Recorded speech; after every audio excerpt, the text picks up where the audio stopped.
Sebuah insiden ledakan terjadi pada pipa gas milik perusahaan minyak dan gas Malaysia Petronas di wilayah Putra Heights, Puchong, Selangor pada Selasa 1 April 2025.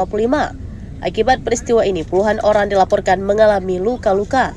Berdasarkan laporan dari berbagai sumber, jumlah korban luka akibat ledakan ini mencapai 112 orang. Sebagian besar korban mendapatkan perawatan medis di lokasi kejadian, sementara sisanya dilarikan ke rumah sakit terdekat untuk penanganan lebih lanjut. Pihak berwenang setempat menduga bahwa ledakan tersebut disebabkan oleh kebocoran pada pipa gas.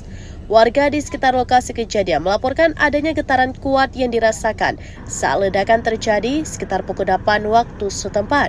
Sebagai langkah pencegahan, warga di sekitar lokasi kejadian telah dievakuasi.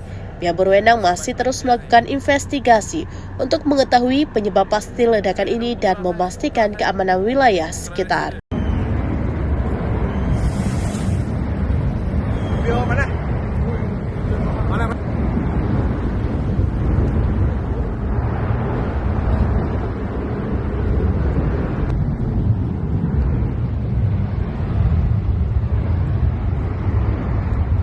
Jalan.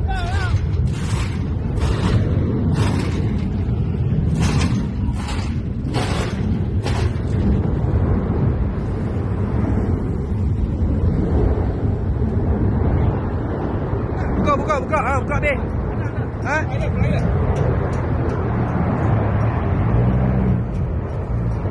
Jalan.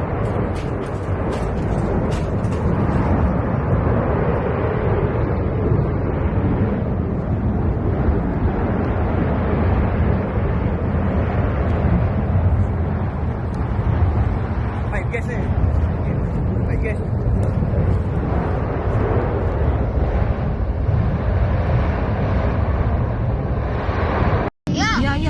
Selesai. Jangan.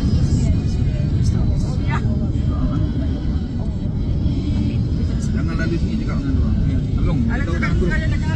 Sekarang. Baik. Ayah panas. Bahang. Yes. Kereta tu boleh lalu kan? Dia tak boleh lalu. Itu belah sana boleh lalu sikit. Jangan lalu ini.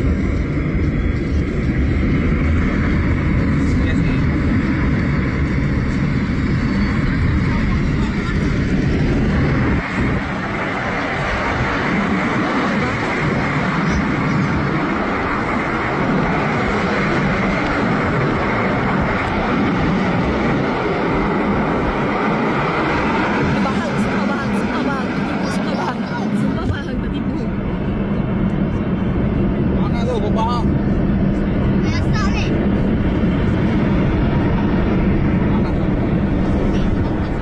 Ada tepi je ya. Aku buku barang tu. Rasa. Rumah bang. Allahu ayah, rumah. Ya Allah. Rumah. Wih. Ya Allah. Rumah ni rumah. Serius rumah. Okey, cari sendiri bang.